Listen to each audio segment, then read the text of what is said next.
Hey everyone, welcome to Fast Talk, your source for the science of cycling performance. We've got a special episode in store for you today based on something Trevor still does for Velo News magazine, which is to write the workout of the month. We often will have time with our guests after we've recorded the main part of the show. We often chat with them about what their favorite workout is. It's turned into a regular thing, and we thought we would share a lot of these workouts with you today. There's such a variety of workouts to be had out there. You've got climbers that love their climbing workouts. You've got sprinters that love their sprinting workouts. You've got people that love a workout not because it's about the numbers, but because it's something they've always done, and they've got almost a historical record of something they've been able to perform year after year after year. It's another sort of metric in that way. And then you've just got people that love to do something because it feels good or it feels right, not because it actually hits the right energy systems or has this great scientific basis. The other interesting thing here, the truth of the reason why I want to do these interviews is I just didn't want the articles to always be Trevor's workouts, Trevor's workouts, Trevor's workouts. And part of the reason for that is, well, I am going to run out of ideas eventually, but you find that coaches and even athletes start to get a style. I certainly, like if you look at any of the workouts that I give my athletes, there's always a certain way it's written up, a certain way it's done. So it's really interesting and kind of fun to hear other people's styles, other people's ways of doing workouts that might not necessarily be my way. And I think it's very additive. So as we were listening to these, Chris, I think it was your idea to do an episode on these because, you're going to hear a bunch of workouts that you can go and try, but you're also going to hear some of the way these athletes and coaches think and the way they think about their particular workouts that I think is as informative as the workout itself. Yeah, we've got a collection of some domestic pros, international pros, mountain bikers, coaches. But it speaks to that point about a bit of philosophy is brought into each of these interesting workouts. And so one of the things I found fun listening to all these in order is you saw some people who were very precise and very into the, well, you do this many minutes at this wattage, and then you do this many minutes at this wattage. So Neil Henderson had a bit of that approach. He was very... As you would expect from scientist like him. Yes. It's somebody who designs these things that destroy people and suffer fast. Right. But what would surprise me is the number of people who, when you ask them the prescription, it was, well, sometimes I do 4, sometimes I do 8, sometimes I do 12. It depends on how I feel. And you go, what's your intensity? And it was actually also surprising how rarely we got, I do it at this wattage or I do it this percent of X. Yep. It was, I just go as hard as I can. We even had one where he's like, I do it all by speed. Mm-hmm. Right. Yeah. What I got out of this, particularly looking at some of the people who gave these workouts, is just a lesson of don't get too caught up in trying to be overly complex and overly detailed. What I heard a lot of is workouts are hard. I need an element that's fun, that I enjoy so that I can go out week after week, do this workout and feel some satisfaction for doing this workout without totally destroying myself. So there's that need for a sense of satisfaction and completion after the fact, but it also speaks to some of this vagueness that they use when they deliver it. It speaks to you have to go by feeling too. Yep. You can't just follow the numbers that are written down on the piece of tape sitting there on your stem. If you're not feeling it, you're not feeling it, and you cut it short or you do it more or you do less. So it speaks to that as well. Yeah. And also just looking at the purpose of the workout. So one of the first people that we're going to talk to is Cameron Cogburn, or the first person we're going to hear from. And I love the fact that he's describing a workout for doing long hill climb races. And at one point in the middle of it, he goes, when we asked him the length, he goes, well, it depends. If I'm doing an hour hill climb, it's this. If I'm doing, so there's that race over in Asia that's Taiwan KOM Challenge. Thank you. Yeah. That's like what, a 3-hour race, something insanely long. Yeah, if you're at the front, it's 3 hours. 60-mile climb, basically. So he's like, workout's completely different if I'm targeting that. So he actually alters the workout based on what's the race that he's trying to build towards. We'll start with Cameron Cogburn, who's on a recent episode. He is a former pro, now a PhD student. Here is his favorite workout on climbing. For a big climb, and this, one year I did do that Taiwan KOM climb, which goes from sea level to 12,000 feet. And this is how I trained for it. And this is what I'd recommend for these very long climbs where you have significant changes in elevation. And that is simply to mimic having less oxygen availability as you go up, to, in the session, in the interval, especially, to progressively make it harder as the duration goes on. So first you might start off at a target power or intensity level, and because you're not climbing up thousands of feet, if you assuming you're on kind of a more or less flat training loop, in lieu of not having that, just make the session increasingly and progressively harder. And that will mimic the effect of having less and less oxygen as you get higher and higher. And obviously it's not a perfect one-to-one physiological map between the two, but I found it to be very useful. And that's definitely what I would recommend. So are you doing a time trial, or are there actual intervals of a particular length here? So for Mount Washington, which is like slightly less than an hour effort for me, I would do 3x20s. Sea level threshold is 400 watts, and I do 390 up the race. Then the first one I might do at 380, the second one at 390, the final one at 400, or whatever I can manage. So for the Taiwan KOM one, I would do a session where I would ride for an hour, I think. Maybe it was more like 90 minutes, but I started off right at that top of zone 2, lower end of zone 3. So high for me, again, I guess threshold around 400 is a high 290 or so. And I would progressively make it harder. So I'd basically just go through the no man land, the tempo zone. I'm similar to you guys. I mostly do either very hard or very easy training, but for this length of race, I knew I'd be doing these types of power outputs. So you have to train it. Again, the specificity principle. So I would do like an hour starting at like 300, maybe ending at like 340, 350. Then I would take a little bit of a break, and then I would do more kind of like, because the Taiwan KOM was mostly like a 3% gradient. And then at like 10,000 feet for the last 2,000 feet, it was just like a wall. To mimic that, after having this fatigue in the legs, so after that first progressive hour, I would then hit like another climb more at kind of threshold and up, and just try to keep the gas on and finish on a high note. So I would probably start mixing this in 2 cycles out. So maybe 8 weeks before. This is starting to get into kind of the specific prep.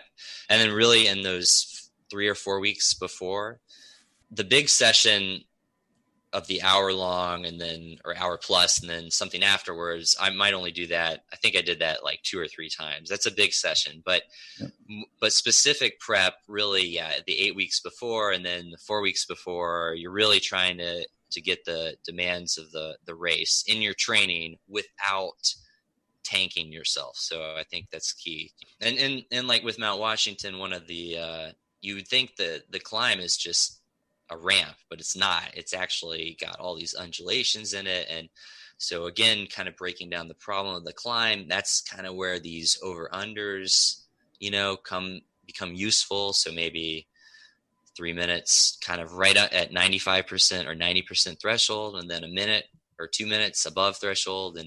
And so, that's, getting back to kind of breaking the problem down, and then making a plan and then applying it. All right, let's hear now from Joe Friel and Jim Rutberg, the pair behind the new book, Ride Inside, and Joe Friel, obviously the author of the Cyclist Training Bible. They have their own set of favorite workouts here. Trevor, what are we going to hear from Joe and Jim? This is a great workout, and what I do like about Joe's description of it is what we talked about at the very beginning of this episode, which is it's a hard workout. You get a lot of quality work, but you see that he's not being overly precise about it. It's find a hill of approximate length, and it's flexible and adjustable. Jim, we just got a really good on the trainer workout. And interestingly, this isn't a winter workout. This is actually more an in-season workout. I just did mine today, actually. My favorite workout is hill repeats. I like to do them relatively long, anywhere from, say 6-7 minutes to 18-20 minutes. At about a little below like 90% of FTP or even 100% of FTP on a relatively, relatively steep hill, like a 6, 7, 8% grade. And I find that to be enjoyable because I like the focus it requires. You're trying to maintain a given effort, given power output, a given heart rate, whatever you're using to regulate those intervals.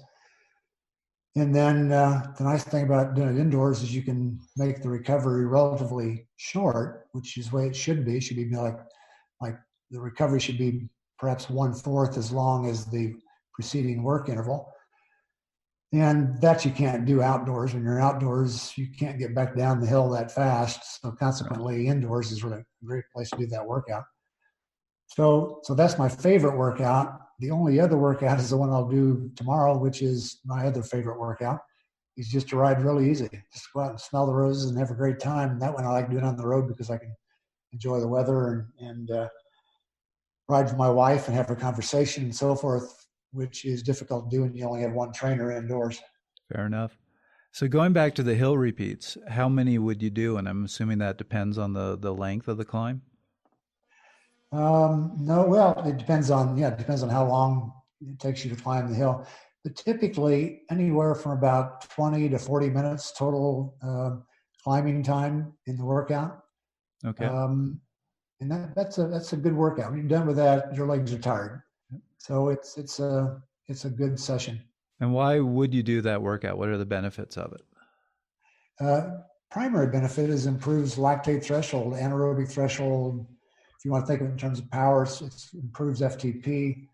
And it's also kind of one of those things that it's not so hard that it really hurts, but it's hard enough that you're on the verge of hurting the entire time. So there's a little bit of suffering that goes on, but it's not nearly the suffering that you have in a race situation.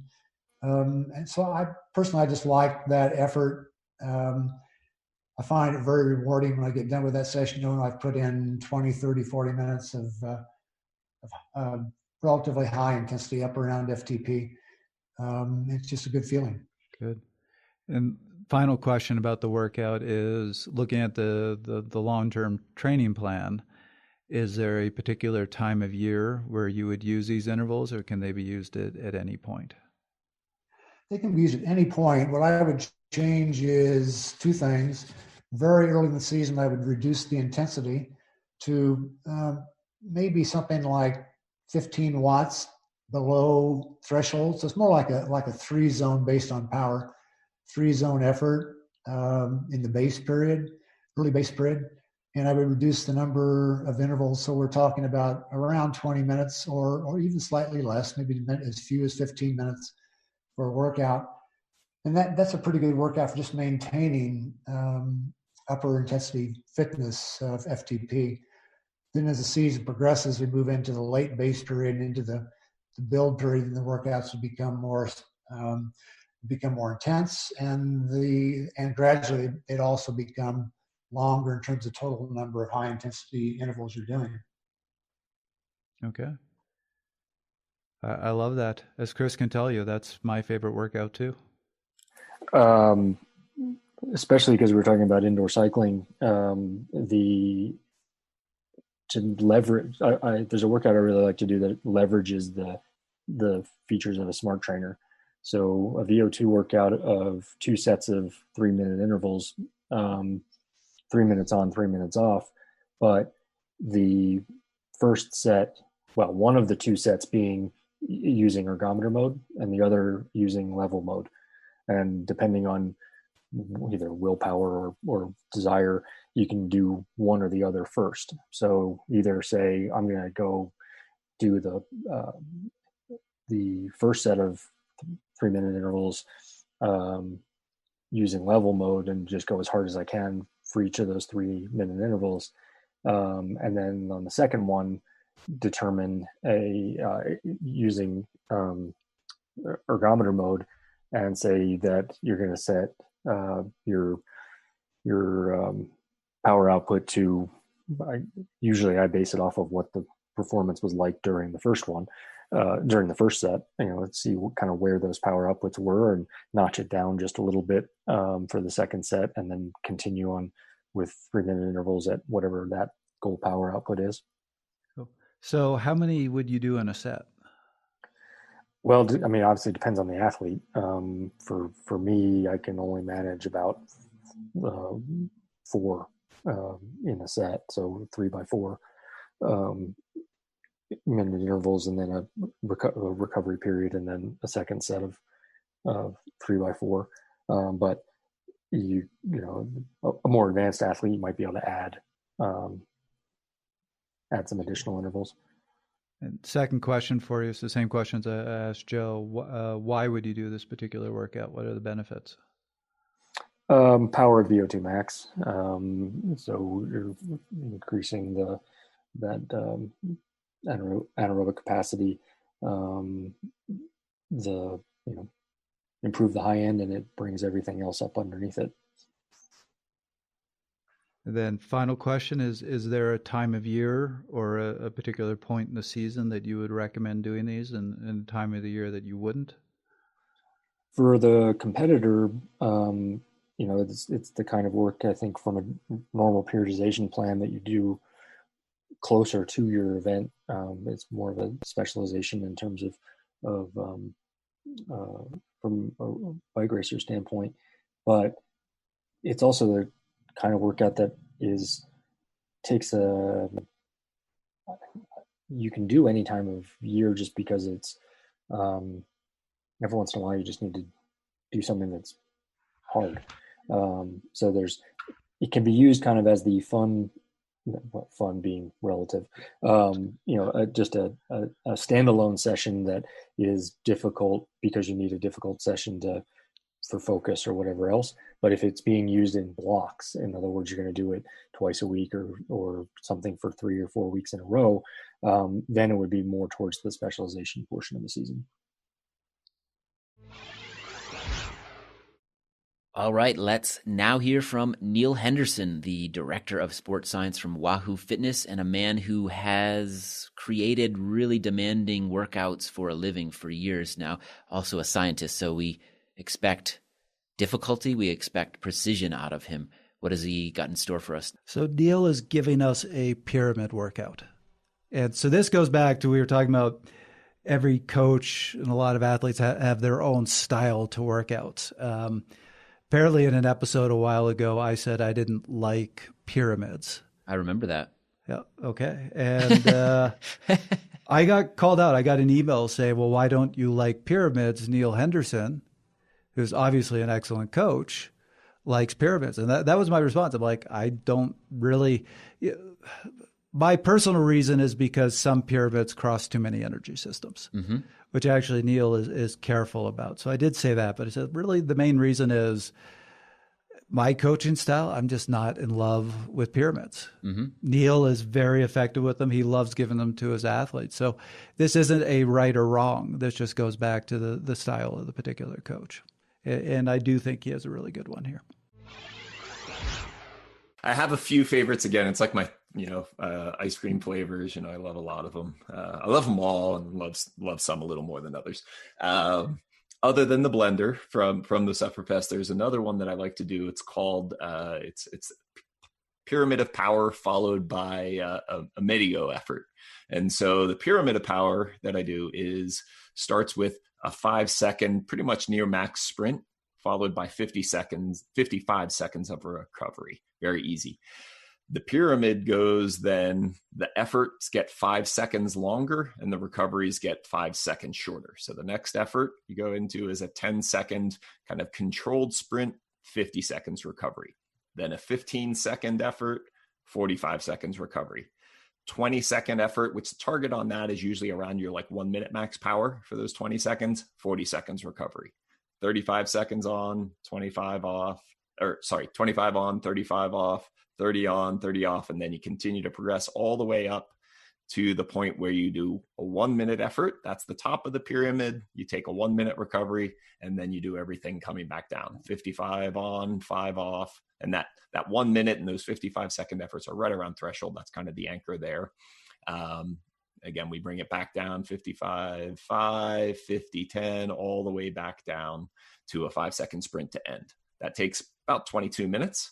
We recover 10 minutes and then hold a 20-minute effort at around 90% of FTP. That pyramid of power followed by that kind of sub-threshold effort is pretty much my favorite. Every time I Bang think for my buck. workouts are mean, you're just like, no, let me show you. next level, Trevor. You don't know. But what again, mean with is. purpose. So I do again have target power on those. So it's a very much a twist on a 2x20. Right. So now, what would be the benefits of this workout? On that long effort, that 22-minute kind of with the micro intervals on and off, we're really running through the entire gearbox, I would say, in terms of the power output with those variations in recovery that we have high lactate flux. We have recruitment because you're accelerating in each of those efforts, especially those shorter 5, 10, 15 seconds. And so really we kind of run the gamut on that. You're going to have typically a normalized power that's going to be in excess of threshold for those 22 minutes, even though the average power is a little bit below, but you are really kind of tapping across all those different energy pathways. And then you get into that steady state effort after those efforts. And so you learn how to manage and control a steady state effort. And there's a mental side of that. So the first one, because like it's going pretty quick, those minutes go by very quickly in the on off, then the 20-minute steady state you do after that, it's like you got to be comfortable with your own thoughts and managing that effort then. So it has a psychological component as well. Fantastic. And what time of year would you do this, and what would be your frequency? On something like this, it's not going to be right away. Somebody would want to be building up. This would be kind of in a pre-competitive phase. So after a foundation phase, we would go into building this, prior to racing, or a little tune up in between blocks of racing, and wouldn't do this more than once a week. Pretty intense. In the Sufferfest software, there's part of this workout in there. It's called the shovel, because you can dig yourself a deep hole with it. And it's kind of just those pyramids going up and down. It's 4 of those pyramids, but split in half, or 2 of those, sorry, 1 up and 1 down and 1 down and 1 up, on the one that we use there. Next up, let's hear from Payson McKelvin, pro mountain biker, 2-time marathon national mountain bike champion. But he's got a workout that involves one of these things called a road bike, Trevor. So why is Payson doing a workout on a road bike when he's a mountain biker? A lot of mountain bikers will do the majority of their intensity workout on the road. It's just hard to get the consistency and the quality that you often need when you're on a mountain bike trail, having to deal with rocks, having to deal with corners. So better if you're doing some sort of structured workout, get out on the road, do it there, and do your skills work on the trail. For someone that still loves bike riding and the training component at this point in my career as much as I did when I was like a junior, that's a pretty tough question to answer. I mean, I just really love to ride, and I really love to ride in the mountains. And I really love there's few things to me that feel more gratifying than feeling really fit and climbing on a road bike at speed. and just doing it over and over and over and feeling like you have the depth of fitness where you're just kind of like unstoppable. So around this time of year, after loads and loads of aerobic miles out in the Malibu canyons here, that's sometimes where that starts to happen. It can be really hard to hold back from doing like a 6-hour day with just tempo / sweet spot on every climb. So the climbs out here, y'all have maybe ridden out here, are generally speaking at least 15 minutes long, and some are 40 minutes long. I just love going out and settling in to what feels good that day, whether that's more tempo, sometimes it's closer to sweet spot, and just ripping up climbs and recovering as best you can on the descents and just doing it over and over and over, and kind of quote unquote plumbing the depths of what the aerobic endurance tank has to offer. It's sort of like a good disguise for just a soul ride, honestly. Like when a non-pro goes out and just hammers for a long time, and it just feels really good to go kind of hard, and they're in the zone and they just keep going kind of hard for a long time. That's basically what we're doing. So it's not really a workout, quote unquote, but it's really hard to beat those days. And I love doing those days in the mountains of Colorado during the summer months as well. Big time. Obviously, you get a hell of a lot more reward on the way down. Yeah. So just a couple questions about it. On the flats in between the climbs, what sort of pace are you going? Is that where are you still trying to sweet spot, or are you keeping it easy until the next climb? It depends, but what's interesting about the terrain out here is that doesn't really exist. Enough. Believe it or not. I mean, when I'm staying in Venice or Santa Monica here, you have about 20 to 30 minutes of kind of transfer over to the canyons, we call them, and then it's literally like half hour up, 10 minutes down, 45 minutes up, 10 minutes down.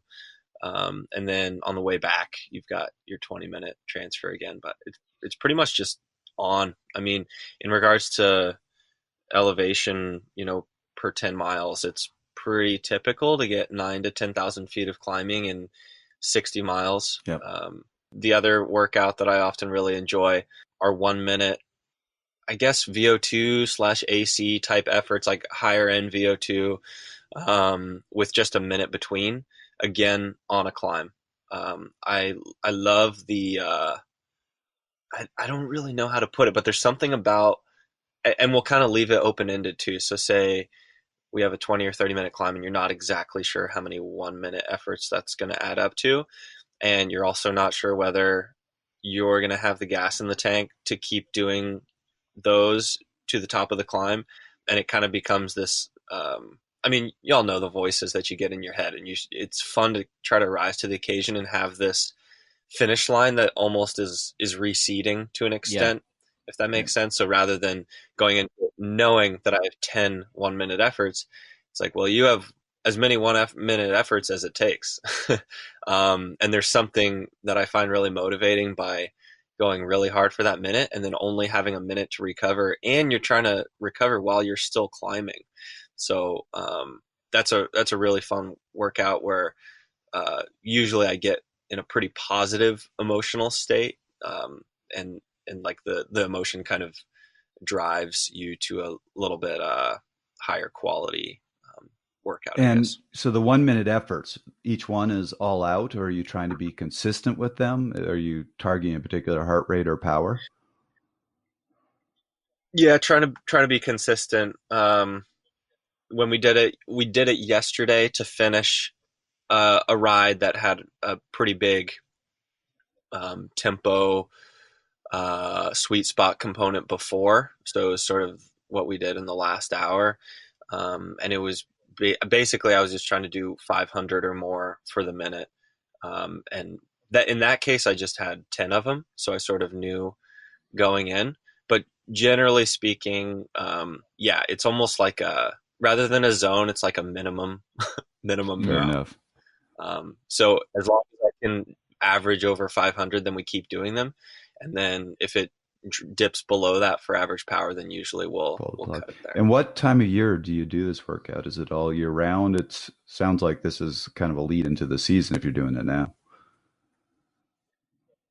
Yeah. So day before yesterday was kind of the first time that I've had structured anything. And I mean, that's a little bit of an exaggeration, because we'll do some inside if the weather's bad back in Colorado, kind of take advantage of that lab setting. But yeah, by and large, it was sort of just a little bit of a shock to the system, on purpose, to make sure that I hadn't gone completely aerobic and dormant in regards to those above threshold zones.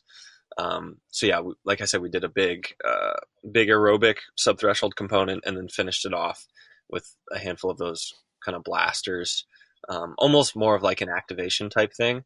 And then as we get a little bit closer to the race season, well, that's not even true, because the season is so long that you can't really afford to be doing too much sharp stuff, even before the first races of the year. But that's something that I'll often use to kind of, I hate the phrase peak, because you can't afford to peak when you're a pro mountain biker or off-road racer, because there's so many events, but it's something that we use to kind of sharpen up with.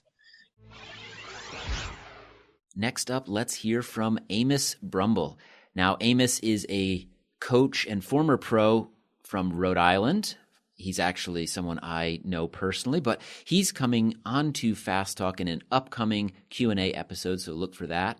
But he's got one of these really interesting workouts, Trevor, that doesn't involve a lot of metrics besides some old school things like speed. I love that, because we've had these discussions of pace by power, pace by heart rate. Here's a guy coming in going, yeah, I pace by speed. Mm-hmm. So I remember a while ago, I did a workout based on speed, and one of my teammates was like, why would you ever do that when you have a power meter?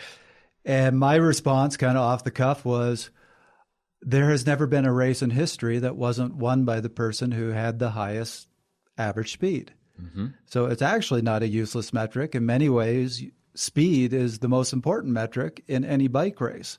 And, when you're targeting physiological systems, great to use heart rate, great to use power. They're going to help keep you at the right intensity. But I think there is a value to every once in a while saying, I need to go out and learn how to be fast, because there are slight differences between riding for power versus riding for speed.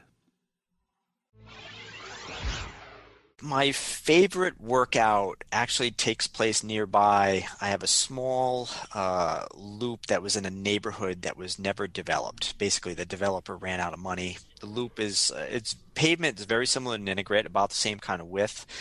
There's a slight grade on it. And basically, I have a defined start where I will accelerate to a specific speed and then essentially like float it to like another point. And I really love the workout, so it's a maximum acceleration from a low speed, say maybe 12 miles an hour, to about 26. And I do it in the shortest distance that I can. And then I hold that 26 like for another like probably 150, 200 meters. And, and then I just do it repeatedly, basically until I'm exhausted. And then I just go home. So, the whole workout probably is 45 minutes. Oh yeah. And then I'm done. But I've always found that workout makes it so that if you do competitive road cycling, that you're able to move around in the field more effectively, because you can make little short accelerations to move within the group. And I just really enjoy the workout. So what's your recovery between each effort? How long is that? Recovery is a minute and a half.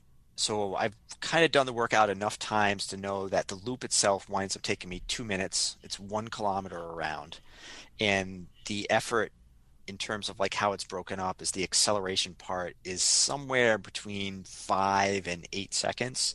And then, the next 25 to 22 seconds is, just holding the speed. So I actually do it entirely based on speed. And it's actually, in terms of the fixed gear thing, I only use one gear. It's a 3914. So I was going to say, we've talked with you about power and heart rate, but now you're using a metric for an interval that we haven't even talked about. But yeah.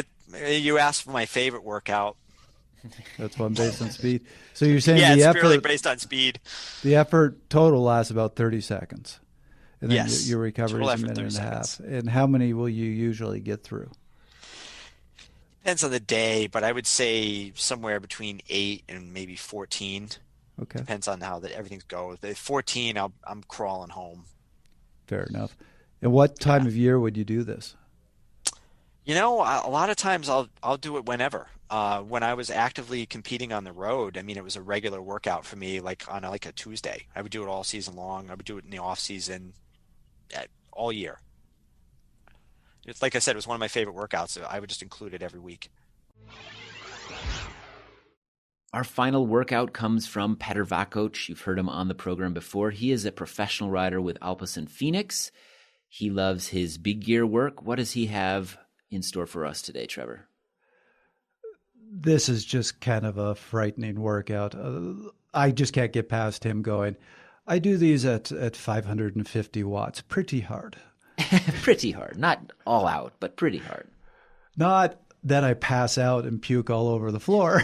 It's just pretty hard. And 12 of them. A large number of them. A large number. So my suggestion here is listen to this and then adjust to human terms. Yes, very good. It's like it's different now at the moment when we have to train inside and when outside. So I can give you my favorite now on the indoor trainer. That Sure. would be, Yeah. like during the ergo session, I would do 12 times 30 seconds on low gear around 60 RPM with like what for me would be maybe, I don't know, 550 watts or something. Ooh, jeez. Like pretty hard, not all out, but pretty hard. And it's like to recruit the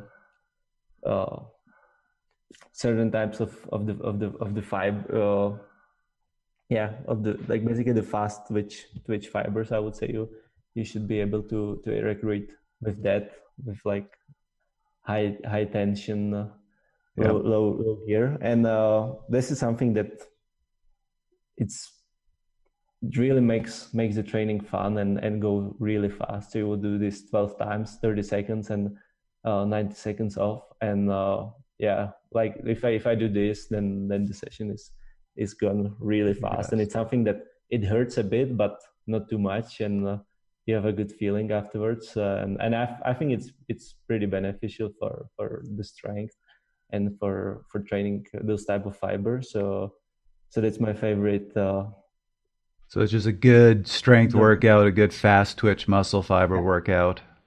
Yeah. And it makes really the time flies when you do this on the ergometer. So that's good. Now, do you do it all seated or do you stand up at all? I would try to do it mainly seated. So I think it's not necessary to do it purely seated, but I am to do it seated, and maybe just if I'm getting too tired or I do a little bit of like from the seat as well to have a variety, but I would do the majority seated. Okay. And how many sets would you do in a workout? I would do usually just one set. Okay. Of 12 times this. So. And the second question is, how many times a week are you doing that right now? Just once, or? Now I do it 1 to twice a week. It depends. Like I would say 3 times per 2 weeks. Okay. Okay, Trevor, it's your turn. What is your favorite workout and why? Yes, I'm still struggling because Joe stole my favorite workout. I man. love hill repeats. Absolutely love hill repeats. My other favorite workout, which is a completely different direction, but somewhat in line with Amos. And you're probably going to go, wait a minute, this doesn't even sound like a workout. But it's that 5-6 hour ride where I actually do target an average speed. Why would you do that? Why wouldn't you target power on something like that, something big like that? Yeah, I will certainly look at my average power afterwards, but the reason on the ride I target average speed is I am a breakaway rider. And it goes back to what I said earlier, which is at the end of the day, it's not about power. It is about how fast can you go.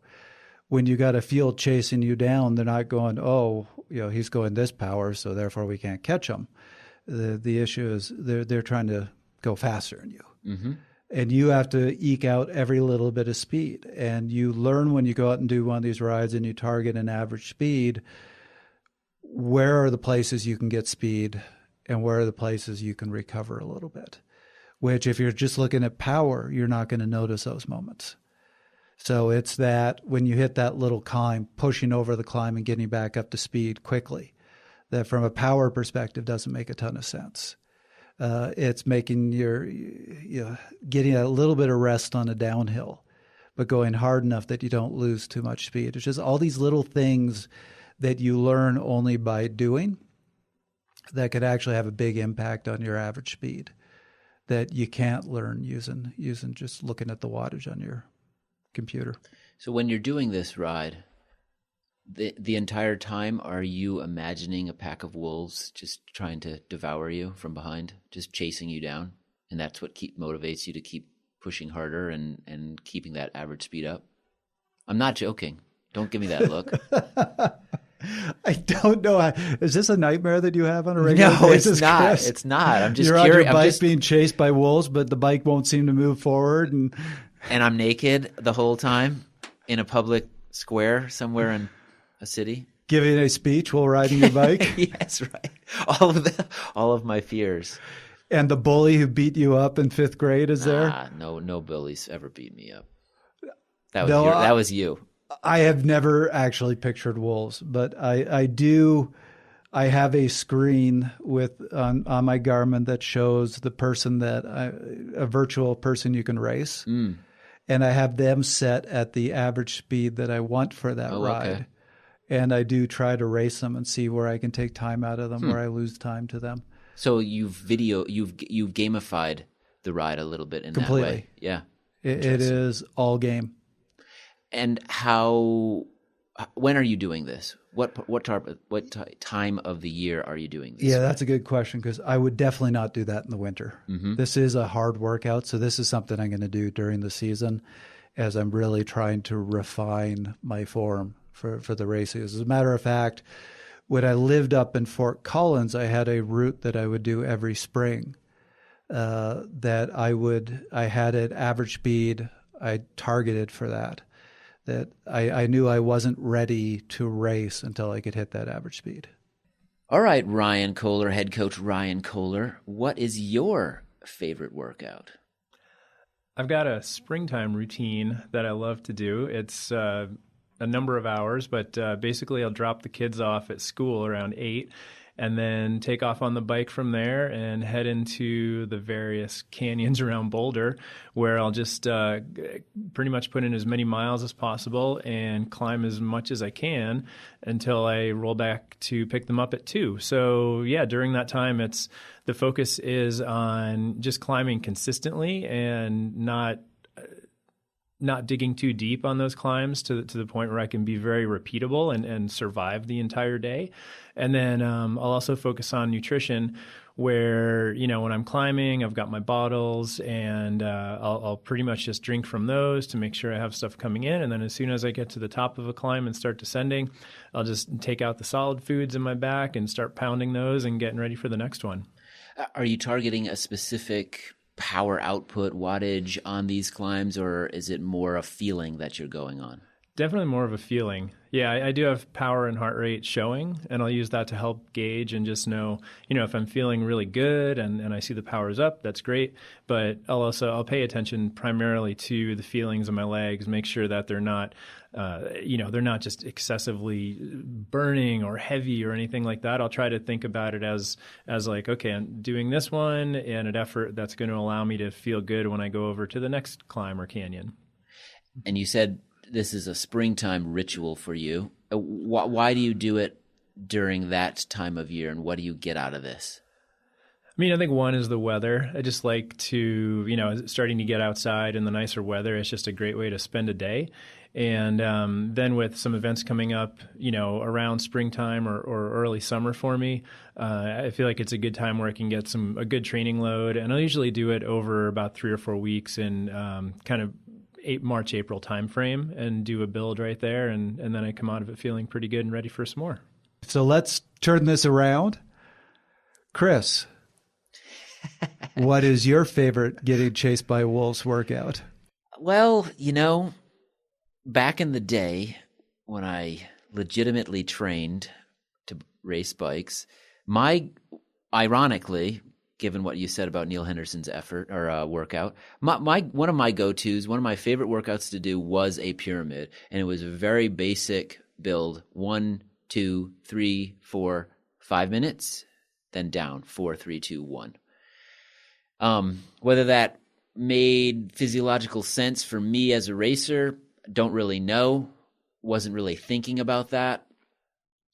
Why did I do it? I did it because I liked it. I think I performed well in it, so it gave me confidence, which I think is one of the components of having a favorite workout. You need to be able to do it well so that you feel like you're hitting that target, whatever that target is.